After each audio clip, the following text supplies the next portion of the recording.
Hi hello नमस्ते। नई कहानी मेरी जुबानी इस चैनल पर मैं रेणुका आप सभी का स्वागत करती हूँ।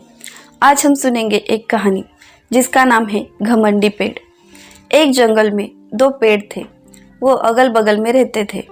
उनमें से एक आम का पेड़ जो छोटा था और बादाम का पेड़ वो काफ़ी बड़ा था, लेकिन वो काफ़ी घमंडी था। उसे अपने ऊपर कोई पंछी आए तो बिल्कुल ही पसंद नहीं था। वो किसी को भी अपने टहनियों पर घोंसला नहीं बनाने देता था। वहीं पर बगल का आम का पेड़ काफ़ी ही अच्छा था। वह आने जाने वालों को सुकून से बैठने देता, हर पंछी को उसके ऊपर घोंसला बनाने देता। इसके कारण वहाँ पर ढेर सारे पंछी आ गए थे और उस पर घोंसला करके रहने लगे थे। आने जाने वाला मुसाफिर उसी के नीचे बैठकर आराम किया करता था। ऐसे ही कुछ दिन बीत गए। एक दिन जंगल में मधुमक्खियों का झुंड आया और उन्होंने सोचा, यह पेड़ कितना बड़ा है, यहाँ पर हमें कोई धोखा भी नहीं होगा, यहाँ पर हम हमारा छाता बना लेंगे। लेकिन उस बादाम के पेड़ को यह बिल्कुल अच्छा नहीं लगा। उसने उन मधुमक्खियों से कहा, बिल्कुल नहीं, मेरे टहनियों से दूर रहना। तुम्हारे दिन भर की गुनगुन से मुझे अच्छा नहीं लगेगा, मेरी नींद उड़ जाएगी और तुम्हारा ये शहद जो चिपचिपा है वो मेरे बदन को खराब कर देगा, इसलिए तुम यहाँ से चले जाओ। मधुमक्खियों के रानी को यह बिल्कुल अच्छा नहीं लगा। वहाँ से वह निकल गई और उसने देखा कि पास में ही एक आम का पेड़ है जिस पर काफ़ी सारे पंछी बैठे हुए हैं। वो वहाँ गई तो उस पेड़ ने उससे कुछ भी नहीं कहा। उन्होंने अपना छत्ता उसी पेड़ पर बनाया और वहीं रहने लगी। वहाँ हर आने जाने वाला उस छत्ते के कारण उस पेड़ को भी कोई नुकसान नहीं पहुँचा पाता था। ऐसे ही एक दिन उस जंगल में एक लकड़हारा आया। उसने देखा कि कितना बड़ा पेड़ है और सीधा भी है, घर के लिए अच्छी अच्छी लकड़ियाँ बनेगी और हमारा घर भी मजबूत हो जाएगा। वह उस बादाम के पेड़ के पास गया और उसने उसे कुल्हाड़ी से तोड़ना शुरू किया।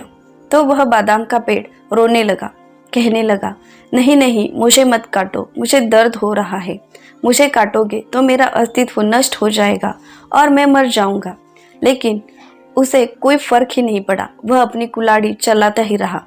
आम के पेड़ को यह बिल्कुल अच्छा नहीं लगा। उसने मधुमक्खियों से कहा, जाओ और उस पेड़ की मदद करो। लेकिन मधुमक्खियों ने कहा, उसने कहा हमारी मदद की थी, हमें भगा दिया था, कितना चिल्लाया था हम पर। अब उसने जो बुरा काम किया है उसका बुरा नतीजा उसे भुगतने दो, हमें कोई नहीं लेना देना, जाने दो, मरने दो उसे। लेकिन आम के पेड़ ने कहा, वह हमसे अच्छा नहीं है तो क्या हमें भी उससे अच्छे तरह से नहीं बर्ताव करना चाहिए? ऐसा नहीं होना चाहिए। वह हमारे पड़ोस में रहता है, इतने सालों से हम आमने सामने हैं। अगर यह नष्ट हो जाएगा तो हमें ही अच्छा नहीं लगेगा। इंसानियत के नाते हमें उसकी मदद करनी ही चाहिए। एक दूसरे की मदद करना यही तो हमारा कर्तव्य है और हमें यह करना चाहिए। मधुमक्खियों ने आम की बात सुन ली और वह उस लकड़हारे के पीछे गई और उसे काटने लगी।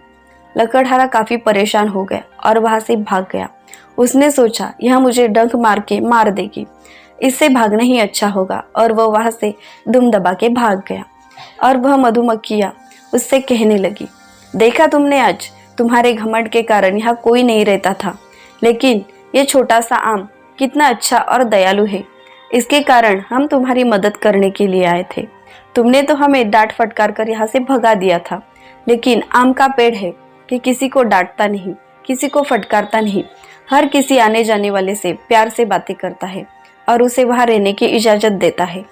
तुम इतने बड़े होकर तुम्हारा कोई फ़ायदा ही नहीं है, और ये छोटा आम, इससे कुछ सीख लो।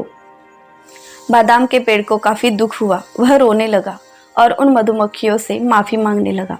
मधुमक्खियों ने कहा, हमसे माफ़ी मत मांगो, इस आम के पेड़ से माफ़ी मांगो, क्योंकि तुम हमेशा भला बुरा कहती रहती थी, उसे डांटती फटकारती रहती थी। बेचारा वह कुछ भी नहीं कहता था, इसलिए तुम्हें उसी की माफ़ी मांगनी चाहिए। बादाम ने आम के पेड़ से माफ़ी मांग ली। दोनों के दिल के गिले शिकवे दूर हो गए और वो वहाँ पर हंसी खुशी रहने लगे। हर आने जाने वाले पंछी को वह अपने पास बिठाती और उन्हें बुलाती, आओ मेरे ऊपर भी छत्ता बनाओ, मुझे भी अच्छा लगेगा। और वह भी हंसी खुशी रहने लगा। इस तरह उस घमंडी पेड़ का घमंड चूर चूर हो गया। तो दोस्तों, हमें कभी भी घमंड नहीं करना चाहिए। ऐसी ही नई नई कहानियाँ सुनने के लिए हमारे चैनल को सब्सक्राइब करें, और अगर आपको हमारी कहानी अच्छी लगी हो तो हमें कमेंट करके ज़रूर बताना। धन्यवाद।